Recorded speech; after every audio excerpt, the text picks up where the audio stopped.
విదేశాలలో చదవాలనేది మీ కోరిక, కానీ చాలా సందేహాలు.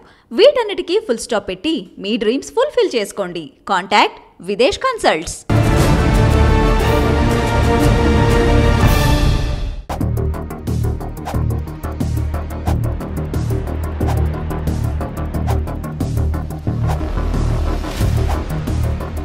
Welcome to crime analysis. Delhi liquor కేసులో అరెస్ట్ అయి తిహార్ జైల్లో ఉంటున్న ఎమ్మెల్సీ కవిత గారికి ఈ రోజు బెయిల్ నిరాకరించింది కోర్టు. అయితే ఎందుకు నిరాకరించిన విషయం పక్కన చూస్తే, తన కొడుకు ఎగ్జామ్స్ కావాలంటూ కవిత పెట్టినా కానీ ఈడీ వాదనలో కోర్టు ఏకీభవించింది. గతంలో కూడా ఆమె చేసిన కార్యక్రమాల్లో ఫోన్లు ట్యాంపరింగ్ చేయడంతో పాటు సాక్షులు బెదిరించవచ్చు అనే కొన్ని అంశాలని కోర్టు ముందు పెట్టడంతో కోర్టు నమ్మి ఆమెను బెయిల్ నిరాకరించింది. అయితే ఇదే అంశంపై కవితకి అసలు గత సంవత్సరం మార్చిలో కవితకి కేసులో సమన్లు ఇష్యూ చేసినప్పుడు హైకోర్టు అడ్వకేట్ రాజు రెడ్డి గారు చాలా క్లియర్ గా చెప్పారు. ఆమె సమన్లు అందుకున్న తర్వాత ఆమె చేస్తున్న కార్యక్రమాలు ఒక్కొక్కటి కూడా రేపు అరెస్ట్ అయిన తర్వాత బెయిల్కి ఇవన్నీ ఆటంగా చూపే అవకాశం ఉంటుందంటూ చాలా క్లియర్ గా చెప్పారు. గత మార్చిలో రాజీవ్ రెడ్డి గారి విశ్లేషణ ఏం చెప్పారో ఒకసారి చూద్దాం. సాక్ష్యాలు తారుమారు చేశారంటూ మరి డెఫినెట్ గా నేను చెప్పేది అదే. డెఫినెట్ గా మీకు 24 ప్రిజంప్షన్ ఈడీ పిఎంఎల్ యాక్ట్, ఈ 106, 114 ఆఫ్ ఎవిడెన్స్ యాక్ట్, ఈ నేరాలకే ప్రిజంప్షన్ వచ్చేసి ప్లస్ ఇంకొక ప్రమాదం ఏంటంటే ఇండియన్ పీనల్ కోడ్లో screening the evidence, tampering with evidence అని ఖచ్చితంగా అట్రాక్ట్ అవుతుంది. యాడ్ అవుతుంది ఖచ్చితంగా. సరే, ఈ ఫోన్ విషయం పక్కన పెడితే నేను ఫోన్లు పాడు చేయలేదు అని ప్రూవ్ చేసుకుంటున్నారు ఆవిడ. కానీ హోటల్లో ఉన్నావా లేదా, కలిసామా? ఇప్పుడు నేను ఇంతకుముందు చెప్పాను, తను కరెక్ట్గా ఉండి రెఫ్యుటేషన్ ఇవ్వదలుచుకుంటే ఒట్టి ఫోన్లది కాకుండా స్పెసిఫిక్ అలిగేషన్స్ రిమాండ్ రిపోర్ట్లలో, ఛార్జ్ షీట్లలో వచ్చినాయి. వాటికి కూడా తను కావాలనుకుంటే ఇవ్వచ్చు. తను కనుక అక్కడ ఉండి ఉంటే ఈ ఫోన్లో ఎంత డేటా డిస్ట్రాయ్ చేసినా, అంటే ఆ ఛార్జ్ షీట్లో ఒకళ్ళ స్టేట్మెంట్ ఏంటిదంటే, ఐ థింక్ అమిత్ అరోరా సమీర్ మహేంద్రనో ఫేస్ టైంలో మాట్లాడాం కవిత గారితో అన్నారు. ఆ డేటాని రేజ్ చేయలేదుగా. తన దగ్గర పోయినా సర్వీస్ ప్రొవైడర్ దగ్గర ఉంటుంది, సమీర్ మహేంద్రు దగ్గర ఎక్స్ట్రాక్ట్ అవుతుంది. తర్వాత ఒబరాయ్ మైదాన్లో మీటింగ్ అటెండ్ అయ్యారు అని ఏదో వచ్చింది. ఆ మీటింగ్ అటెండ్ అయినప్పుడు ఆ టవర్ లొకేషను అవి ఉంటాయి. తర్వాత కవిత గారి ఇంట్లోనే 1-2 మీటింగులు జరిగినాయి అని ఉంది, అందరూ ప్రెజెన్స్ ఉన్నారని. సో ఇవన్నీ సార్ హోటల్లోని ఇంట్లో మాట్లాడింది కేవలం లిక్కర్ స్కామ్ ఎందుకు అవ్వచ్చండి? ఇంకా పార్టీ గురించి మాట్లాడుకోవచ్చు, చాలా విషయాలు ఉంటాయి కదా. అదొకటే మీటింగే, వేరే లేదు. మీరు నేను చెప్పేది అదే, చైన్ ఆఫ్ సర్కమ్స్టెన్సెస్. ఈ చైన్లో ఒక్కొక్క లింకు. రెండోది ప్రిజంప్షన్. తను ఎక్స్ప్లెయిన్ చేయాలి కదా, ఈ మీటింగ్ కాదు ఆ మీటింగ్ అయిందని. పిఎంఎల్ యాక్ట్లో డేంజర్ అదేనండి, ప్రిజంప్షన్ ఉంది. You are presumed guilty till you prove yourself you are innocent. కరెక్టేనండి. ఇప్పుడు హోటల్లోనే కలిసాం, ఎస్ పార్టీ ఇప్పుడు టీఆర్ఎస్ బీఆర్ఎస్కి మారింది. బీఆర్ఎస్కి సంబంధించిన ఢిల్లీలో చాలా మీటింగ్స్ ఉన్నాయి, పార్టీకి సంబంధించిన కార్యక్రమాల కోసం మాట్లాడాను అని చెప్తారు. వీళ్ళు చెప్పండి ఉండొచ్చు, లేదు మేము కేవలం లిక్కర్ స్కామ్ గురించి మాట్లాడడం, అది లేక మన కోయిన్సైడ్ అవుతుంది అని నేను చెప్పింది. ఓబరాయ్ హోటల్లో మీటింగ్ జరిగినప్పుడు మనీష్ సిసోడే గారి పిఏ ఆ పెన్ డ్రైవ్ తీసుకొని రావడం ఒకటి. రెండోది, ఇప్పుడు ఈవిడ సమీర్ మహేంద్రతో కానీ అమిత్ అరోరా కానీ మీటింగ్లు జరిగినప్పుడు వాటికంటే కొద్దిగా ముందు excise policy draft document public చేతికి ఉండకూడదు, ఎక్స్పర్ట్ కమిటీకి క్యాబినెట్ కూడా వెళ్ళిన డాక్యుమెంటు ఈ సమీర్ మహేంద్రు ఈ కొంతమంది ఫోన్లలోకి డౌన్లోడ్ అయింది, దాన్ని వారు ఎక్స్ట్రాక్ట్ చేశారు. ఆ టైము ఆ డేటు అది జరిగిన తర్వాతనే మీటింగ్ జరిగింది. అది జరిగిన తర్వాతే ఫోన్ సంభాషణ జరిగింది. ఇప్పుడు మన మీద బాధ్యత ఉందా లేదా ఎక్స్ప్లెనేషన్ ఇచ్చుకోవడానికి? కరెక్టే మీరు చెప్పారు, మీరు ఈడీ టైప్లో మాట్లాడుతున్నారు.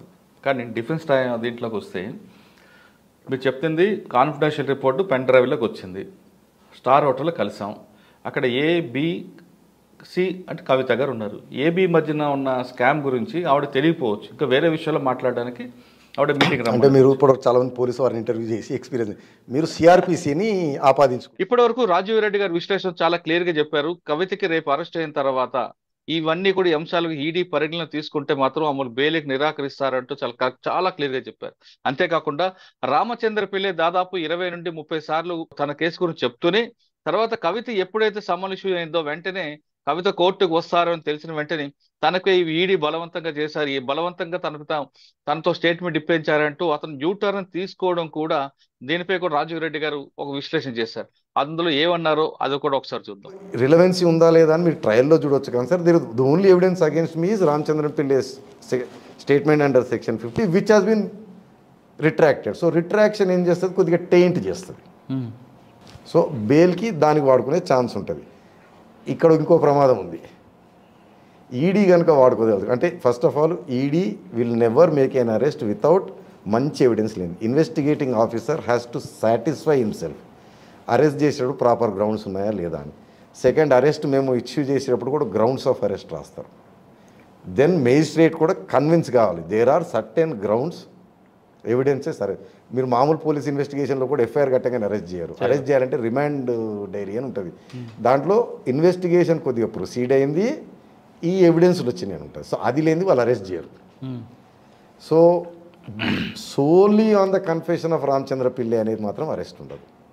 సెకండ్ ఏమవుతుందంటే బెయిల్ వేసినప్పుడు there is a possibility of ఈవిడ చాలా పవర్ఫుల్, ఈవిడ ఉంటే 29 సార్లు 30 సార్లు మా ముందు 6 నెలల నుంచి అపియర్ అవుతూ మాకు సపోర్ట్ చేస్తూ కోఆపరేట్ చేస్తున్న వ్యక్తి జస్ట్ బిఫోర్ ఈవిని తీసుకొచ్చే ముందు టర్న్ అయ్యాడంటే మీరు ఇమాజిన్ చేసుకోండి ఆవిడ ఇన్ఫ్లుయెన్స్ కానీ థ్రెట్ కానీ ఎంత ఉంది. సో బయట ఉంటే విట్నెస్లు భయభ్రాంతులు గురవుతారు, భయభ్రాంతులు ఇన్ఫ్లుయెన్స్ అవుతారు. సో అక్కడ మాత్రం డెఫినెట్గా ఎన్ఫోర్స్మెంట్ డైరెక్టరేట్ ఇది వాడుతుంది. అంటే ఆ పిల్లయ్య గారు ఆ రిట్రీట్ తీసుకోవడం వల్ల అంటే రిట్రాక్షన్ అర్లీ స్టేజ్లో చేస్తే కాదు, మీరు అర్థం చేసుకోవట్లేదు. ఇది produce many times before the. అంటే కవిత గారికి ప్లస్ ఉంది, మైనస్ కూడా ఉంది. మైనసే ఉంది నా దృష్టిలో. ఎందుకో చెప్తున్నాను నేను అది. ప్లస్ అంటే ఓన్లీ రామచంద్ర పిల్లై స్టేట్మెంట్ ఒక్కదానిపైనే అరెస్ట్ చేస్తేనే plus. But 100% enforcement director authority will never arrest ఒక గ్రౌండ్ పైన. ఎంతో కొరాబరేటింగ్ ఎవిడెన్స్ గ్యాదర్ చేసిన తర్వాతనే సాటిస్ఫై కన్విన్స్ అయిన తర్వాతనే చేస్తారు. ఈ రెండు అంశాలు పరిశీలిస్తే గత మార్చి నుంచి కవితకి సమ్మానాలు అందుతున్న దగ్గర నుండి జరుగుతున్న విశ్లేషణలో రాజీవ్ రెడ్డి గారు చాలా క్లియర్ గా చెప్పుకుంటూ వస్తున్నారు. ఆమె చేసిన ప్రతి కార్యక్రమం వెనుక ఆమె బెయిల్కి నిరాకరణకి ఇది ఒక పెద్ద ప్లస్ పాయింట్ అవుతుందని చెప్పారు. ఇప్పుడు ఈ రోజు జరిగిన సంఘటనలో అదే విషయాల్ని కోర్టు ప్రస్తావించిందా, లేదు మరికొన్ని అంశాలు ఏమైనా అందులో వచ్చాయనే విషయాన్ని రాజీవ్ రెడ్డి గారు నేను తెలుసుకుని. రాజీవ్ రెడ్డి గారు ప్రస్తుతం స్కాట్లాండ్ లో ఉన్నారు. సార్ నమస్తే అండి. నమస్తే సార్, మీరు గత మార్చిలోనే చాలా క్లియర్ గా చెప్పారు. ఇప్పటి వరకు సమన్లు అందిన తర్వాత ఎవరైనా ఏం చేస్తే జరుగుతుంది, సిఆర్పిసిలో జరిగితే ఏమవుతుంది, ఈడీ కేసులో మరో 2 యాడ్ అవుతాయంటూ చాలా క్లియర్ గా ఒక్కొక్కటి వివరణ చేసుకొచ్చారు. ఈ రోజు ఆర్డర్ కాపీ మీకు చూశారు, అదే అంశాలను ప్రస్తావించారా, లేదు మరికొన్ని అంశాలు యాడ్ అయి ఉన్నాయా? అంటే నేను గతంలో విశ్లేషణ చేస్తూ చెప్పింది ఏంటిదంటే అండి, రెండు. ఒకటి, కవిత గారికి నోటీస్ వచ్చి ఆవిడ పైన ఇన్వెస్టిగేషన్ ఇనిషియేట్ మొదలవడంతో రామచంద్ర పిల్లై స్టేట్మెంట్లు వెనక్కి తీసుకున్నాడు.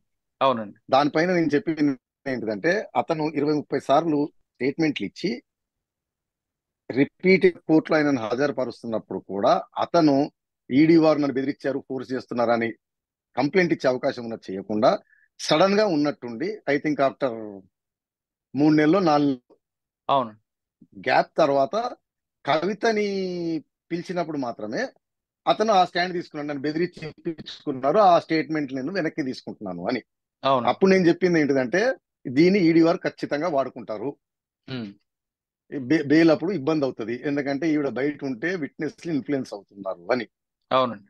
రెండోది, ఫోన్లు సబ్మిట్ చేసినప్పుడు కూడా నేను చెప్పాను, వాటిని కనుక ఫార్మాట్ డిలీట్ చేస్తే చాలా ఇబ్బంది పడుతుంది. ఎందుకంటే ప్రిజంప్షన్స్ ఇండియన్ ఎవిడెన్స్ యాక్ట్ లో ఉంటాయి, పిఎంఎల్ యాక్ట్ లో డేంజరస్ ప్రిజంప్షన్స్ ఉండేవి. ఇప్పుడు మీరు చెప్పిన విశ్లేషణ ప్రకారం అప్పుడు నేను చెప్పినట్టు బెయిల్కే కాదు, రేపు కవిత గారికి ట్రయల్లో కూడా ఇబ్బంది అయ్యి శిక్ష పడే ఛాన్స్ ఉంటుంది. ఎలాగంటే పిఎంఎల్ లో ప్రిజంప్షన్ ఉంటుంది, ఇండియన్ ఎవిడెన్స్ యాక్ట్ లో ప్రిజంప్షన్స్ ఉంటాయి. ఇప్పుడు కోర్టు వారు ప్రిజంప్షన్ తీసుకుంటారు, అమ్మ నీ ఇన్వాల్వ్మెంట్ ఇందులో లేకపోతే నువ్వు అప్పుడే ఎందుకు ఫార్మాట్ చేసావు, అవును నోటీసులు రాగానే ఎందుకు ఫార్మాట్ చేసావు కాబట్టి మేము ప్రిజంప్షన్ బిలీవ్ చేస్తాము నువ్వు నేరం చేసినట్టు అనే ప్రమాదం కూడా గోయింగ్ ఫార్వర్డ్ ఉంటది. ఇప్పుడు కవిత గారి బెయిల్ పిటిషన్ కి వచ్చే వరకు కవిత గారి బెయిల్ విషయం కాసేపు కవిత గారి విషయం కాసేపు పక్కన పెడితే, ఇందులో మీరు ఇందాక అన్నట్లుగా శిక్ష పడడం ఖాయం అంటున్నారు. అంటే సాక్ష్యాలు తారుమారు చేసినందుకు 201 తో పాటు ఇంకేమైనా యాడ్ అవుతాయా? నేను ఖాయం అని లేదండి, పాసిబిలిటీ ఎక్కువ ఉందన్నాను. 201 ఎలాగూ ఉంటది, సాక్ష్యాలు తారుమారు చేయడం ఎలాగూ ఉంటది, దాంట్లో పడే అవకాశం మోర్. కానీ మనీ లాండరింగ్ యాక్ట్ లో ఏంటిదంటే ప్రిజంప్షన్ ఉంటది అనమాట. ప్రైమా ఫేసి ఈడీ వారు కనుక ఈవిడ ఇన్వాల్వ్మెంట్ చూపెడితే చాలు, ప్రిజంప్షన్ కిక్ అయిన తర్వాత, ఇప్పుడు సపోజ్ మీరే జడ్జి అనుకోండి, అంటే సామాన్య ప్రజలు చెప్తున్నా, లా వదిలేసేయండి, మీ పైన కేసు బుక్ అయ్యి ఇన్వెస్టిగేషన్ మొదలై నోటీసులు ఇచ్చిన తర్వాత ఏ ఫోన్లు అయితే నువ్వు వాడే వాటిని డిస్ట్రాయ్ చేయడం డిలీట్ చేయడం చేశారనుకోండి, మీరేం ఊహించుకుంటారు? నేరం ఉందని ఏదో అనుకుంటాం. జరిగింది అని అవును. అనుకుంటారు. అది లాలో కూడా నిక్షిప్తపడింది అనమాట, మనీ లాండరింగ్ యాక్ట్ లో. మ్మ్. ప్రిజంప్షన్, ఇండియన్ ఎవిడెన్స్ యాక్ట్ చెప్పాను, సెక్షన్ 106, 114 అంటాయి, స్టాండ్ కరెక్టెడ్. ఓకే. దాంట్లో కూడా ప్రిజంప్షన్స్ వస్తాయి. అన్యాచురల్ గా జరిగినప్పుడు కోర్ట్ షుడ్ ప్రెజ్యూమ్ అని ఉంటది అనమాట. మ్మ్. సో కవిత రీజనబుల్ గా ప్రూవ్ చేసుకోవాలి, ఎందుకు ఫార్మాట్ చేశారు, ఏం చేశారు అనేది చేసుకోవాల్సి వస్తుంది. లేకపోతే శిక్ష పడే పాసిబిలిటీ ఎక్కువ ఉంటది. ఎలాగో ఓకే. 201 ఉంది. ఆ, ఇప్పుడు ఈవిడ బెయిల్ విషయానికి వస్తే ఆవిడ 2 గ్రౌండ్ల మీద చేశారంటే, ఒకటి నేను మహిళని, సుప్రీం కోర్టు జడ్జిమెంట్లు లాలో ఏంటంటే మహిళలకు కాస్త వెసులుబాటు, ఏంటంటే విఆర్ సెక్స్ అనుకోండి, ఇంకా తల్లి మహిళ కాబట్టి కొంచెం వెసులుబాటు ఇస్తారు, లిబరల్ గా ఉండమంటారు బెయిల్ విషయంలో, ఓకే. మహిళలు ఓకే. పిల్లలు ఇలాంటి వారికి. మ్మ్. సో ఆ గ్రౌండ్. రెండోది, మా బాబుకి 10వ తరగతి ఎగ్జామ్స్, నేను అతను ఇమోషనల్ గా అతనికి సపోర్ట్ చేయాలి, ఉండాలి నేను ఎగ్జామ్స్ రాయడానికి. మా భర్త అంటే ఆయన తండ్రి ఉన్నా కానీ ఆయన ఈ కేసులో నా గురించి తిరుగుతా బిజీగా ఉన్నాడు, స్పెండ్ లేకపోతున్నారు అని గ్రౌండ్స్ తీసుకున్నారు. ఓకే. దీనిపైన ఈడీ వారు ఏం చెప్పారంటే, మామూలుగా మీకు regular CrPC Indian penal code సెక్షన్లకి బెయిల్ కి 3 కండిషన్లు. ఏది, విచారణకు హాజరు కాకుండా తప్పించుకొని పారిపోకూడదు, మ్మ్. ఎవిడెన్స్ ని తారుమారు చేయకూడదు, విట్నెస్ లని ఇన్ఫ్లుయెన్స్ కానీ బెదిరించకూడదు. దాంతో మ్మ్. పాటు పిఎంఎల్ యాక్ట్ లో ఇంకో 2 కండిషన్స్ యాడ్ అవుతాయి అనమాట. ప్రైమా ఫేసి ఉండకూడదు, రిపీట్ చేసేది ఉండకూడదు అని. ఇక్కడ ఓకే. ఈడీ వారు ఏం చేశారంటే, ఇప్పుడు మనం ఈ ట్రిపుల్ టెస్ట్ కు వద్దామండి. ఏది, ఫ్లైట్ రిస్క్ అంటే పారిపోయే అవకాశం లేదు, ఎవిడెన్స్ ని ట్యాంపర్ చేయకూడదు, చేసే మ్మ్. అవకాశం లేదు, విట్నెస్ లని ఇన్ఫ్లుయెన్స్ థ్రెటన్ చేసే అవకాశం లేదంటే బెయిల్ వస్తుంది. ఇక్కడికి వచ్చేవరకు ఈడీ వారు మనం అనుకున్నట్టు అదే వాదన తీసుకొచ్చారు. కవిత గారికి పైన ఇన్వెస్టిగేషన్ ఇనిషియేట్ కాగానే, నోటీసులు ఇవ్వగానే డిలీట్ చేశారనే రిపోర్ట్ ఫోరెన్సిక్స్ నుంచి వచ్చింది. ఈవిడ సబ్మిట్ చేసిన ఫోన్లు ఫోరెన్సిక్స్ పంపించారు, ఫోరెన్సిక్స్ వాళ్ళు డిలీట్ చేసినది మొత్తం రిపోర్ట్ ఉంది. ఓకే. తర్వాత డిలీట్ ఎప్పుడైంది అని కూడా తెలుస్తుంది. సో ఆఫ్టర్ ఇన్వెస్టిగేషన్ మొదలైన తర్వాత, కవిత గారి పేరు వచ్చిన తర్వాత డిలీట్ చేశారు. కాబట్టి ఈవిడ ఎవిడెన్స్ ని ట్యాంపర్ చేయడం ఆల్రెడీ ఎస్టాబ్లిష్డ్. మ్మ్. రెండోది, మనం గత ఇంటర్వ్యూలో కూడా పదే పదే చెప్పుకున్నాం, రామచంద్ర పిల్లే గారు 20-30 సార్లు ఈడీ వారి ముందు హాజరయ్యి స్టేట్మెంట్లు ఇచ్చి, తర్వాత 20-30 సార్లు కోర్టులో కూడా హాజరయ్యి, అతని పైన ఏదైనా ఈడీ వారు ప్రెజర్ పెట్టినా, కోవర్షన్ చేసినా కంప్లైంట్ చేసుకునే అవకాశం ఆయన కానీ ఆయన లాయర్లకు కూడా ఉండంగా కూడా చెయ్యండి. ఉన్న పలంగా ఉన్నట్టుండి కవిత గారి పైన ఇన్వెస్టిగేషన్ ఇనిషియేట్ కాగానే అతను రిట్రాక్ట్ చేసుకున్నాడు. అవును. రిట్రాక్ట్ చేసుకున్నది కూడా పెక్యులర్ గా ఆయన ఇచ్చిన అన్ని స్టేట్మెంట్లను చేసుకోలేదు. 20 స్టేట్మెంట్లు, ఒక 2 స్టేట్మెంట్లు కవిత గారి మీద చెప్పింది మాత్రమే రిట్రాక్ట్ చేసుకున్నాడు. మ్మ్. అవును. కాబట్టి ఇది డెఫినెట్ గా బెయిల్ అప్పుడు ఇబ్బంది అవుతుంది అని నేను చెప్పాను నేను. అవును. రెండోది ఏంటిదంటే, ఈడీ మనం గతంలో కూడా చర్చించుకున్నాం, ఈడీ వారు 1-2 దగ్గర చెప్పారు, ఇతను రిట్రాక్ట్ చేసుకోవడం వెనక ఎవరో ఇన్ఫ్లుయెన్స్ చేసే ఇన్ఫర్మేషన్ మా దగ్గర ఉంది అని అంటున్నారు కానీ బయట పెట్టట్లేదు అని. అవును. ఈ రోజు వారు వాదనలలో బయట పెట్టలేదు కానీ ఈ 2 గ్రౌండ్స్ తీసుకున్నారు. అంటే ఈ 3 టెస్ట్లలో ఎవిడెన్స్ ట్యాంపర్ చేయకూడదు, విట్నెస్ ఇన్ఫ్లుయెన్స్ థ్రెటన్ చేయకూడదు. కానీ ఈ రోజు వారు బెయిల్ అపోజ్ చేస్తే కౌంటర్లు వేసింది, ఆర్గ్యుమెంట్లు చెప్పింది ఏంటంటే, ఫోరెన్సిక్ రిపోర్టు దట్ ఈవిడ పెక్యులర్ గా ఇన్వెస్టిగేషన్ స్టార్ట్ అయిన తర్వాత, ఇనిషియేట్ అయిన తర్వాత, సమ్మన్స్ వచ్చిన తర్వాత డిలీట్ చేసింది. మ్మ్. రెండోది, ఈ రామచంద్ర పిల్లై ఎన్నడూ చేయండి after a gap of 118 days. మ్మ్. ఈ 118 డేస్ లో అతనికి కంప్లైంట్ చేయాల్సింది ఎన్నో అవకాశాలు ఉండాలి, ఈడీ వారు బెదిరించారు. సడన్ గా కవిత గారికి సమ్మన్స్ రావడం వచ్చినప్పుడే అతను ఈ 2 స్టేట్మెంట్లను మాత్రమే రిట్రాక్ట్ చేసుకున్నాడు. కాబట్టి ఇతను ఇన్ఫ్లుయెన్స్ చేస్తున్నాడు అంటూ మూడోది సీక్రెట్ గా ఫైల్ చూపెట్టాడు మ్మ్. జడ్జి గారికి. దట్ డెఫినెటివ్ ఇన్ఫర్మేషన్, దట్ పేర్లు చెప్పలేదు అనమాట, ఎవరో ఈ కేసులో సంబంధించిన వ్యక్తి మ్మ్. ఈ కేసు సంబంధించిన సాక్ష్యం అప్రోచ్ అయ్యి నా పేరు బయట పెట్టొద్దు అని ప్రయత్నం చేశారు అని. ఎందుకంటే సీక్రెట్ ఇన్ఫర్మేషన్ కాబట్టి జడ్జి గారు కూడా రివీల్ చేశారు. మ్మ్. ఇంకో 2 గ్రౌండ్లు, అదే నేను మహిళని, మా అబ్బాయి ఎగ్జామ్స్ కూడా ఏం చెప్పారంటే వారు, మ్మ్. అబ్బాయి 16 సంవత్సరాలు మెచ్యూర్డ్ ఇనఫ్ ఎగ్జామ్ రాయడానికి. తర్వాత బై టైం ఈ పిటిషన్ ఆర్గ్యుమెంట్ వచ్చేటప్పటికి ఆ 10-12 ఎగ్జామ్లలో 6-9 అయిపోయినాయి, మిగిలిన 3-4 ఉన్నాయి, కాబట్టి పెద్ద అవసరం లేదు. రెండోది, కవిత గారి పెద్ద అబ్బాయి ఇండిపెండెంట్ గా విదేశాలలో చదువుకుంటారు, 19 years. కాబట్టి ఈ పిల్లలు ఉన్నతమైన ఫ్యామిలీ కాబట్టి విదేశాలు చదవడం, తర్వాత వీరు రాజకీయాలు ఉండడంతో వాళ్ళకి కొద్దిగా అలవాటే, తల్లిదండ్రులు లేకుండా వాళ్ళు ఇండిపెండెంట్ గా ఉండే అలవాటు ఉంది అని. తర్వాత మహిళా వల్నరబుల్ వచ్చేటప్పటికి చెప్పాను, ఎవిడెన్స్ ట్యాంపర్ చేయటము, విట్నెస్ ఇన్ఫ్లుయెన్స్ ఆర్ థ్రెటన్ చేయడం తోటే ఎగిరిపోయింది కేసు. అయినప్పటికీ జడ్జి గారు ఏం చెప్పారంటే, మహిళా వల్నరబుల్ అంటే ఈవిడ బ్యాక్గ్రౌండ్ రాస్తూ ఈవిడ గతంలో మెంబర్ ఆఫ్ పార్లమెంటు, ఎమ్మెల్సీ, తర్వాత ఎన్నో ఆర్గనైజేషన్లకి చైర్మన్, ప్రెసిడెంట్, ఎన్నో కార్యక్రమాలు చేశారు. తర్వాత విదేశాలు తిరిగారు, బెల్జియము, కంబోడియా వీటిలో తిరిగారు. కాబట్టి ఈవిడ వీకర్ సంబంధించిన మహిళ కాదు, ఉమ్. బాగా ఏమంటారు, చదువుకున్న చాలా మహిళ. కేపబిలిటీలు. అదే కాకుండా ఎన్నో పవర్ఫుల్ మహిళ. కాబట్టి ఈమె ఉమ్. ఆ వీకర్ సెక్స్ కోవలోకి రాదు అని డిస్మిస్ చేశారు. మీరు ఐ థింక్ పారాగ్రాఫ్ 23, 24, 25 సీక్వెన్స్ లోనేమో ఈడీ ఉమ్. వారు చెప్పిన ఫోన్లు డిలీట్ చేశారు సమ్మన్స్ రాగానే. ప్లస్ రామచంద్ర పిల్లై గురించి మెన్షన్ చేస్తూ ఈయన సడన్ గా కవిత గారిని పిలవడంతో రిట్రాక్షన్. ఉమ్. ఒక పారాగ్రాఫ్ లో అది ఈడీ వారు చూపెట్టిన ఫైల్ దట్ ఎవరో ఒక సాక్షిని అప్రోచ్ అయ్యి ఇన్ఫ్లుయెన్స్ చేయడానికి ప్రయత్నించారని.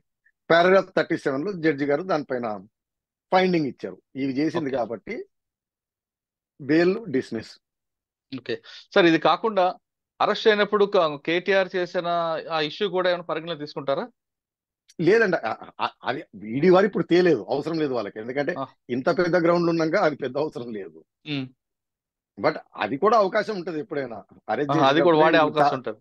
అవకాశం ఉంటది. ఆహా. బట్ నేను అంటే అది చెప్తున్నా ఇప్పుడు, అది సేఫ్ గా పెట్టుకున్నారు పక్కన. అంటే అది పెద్ద గ్రౌండ్ కాదులేండి. ఇప్పుడు అచ్చా. వీటి ముందు ఉహు.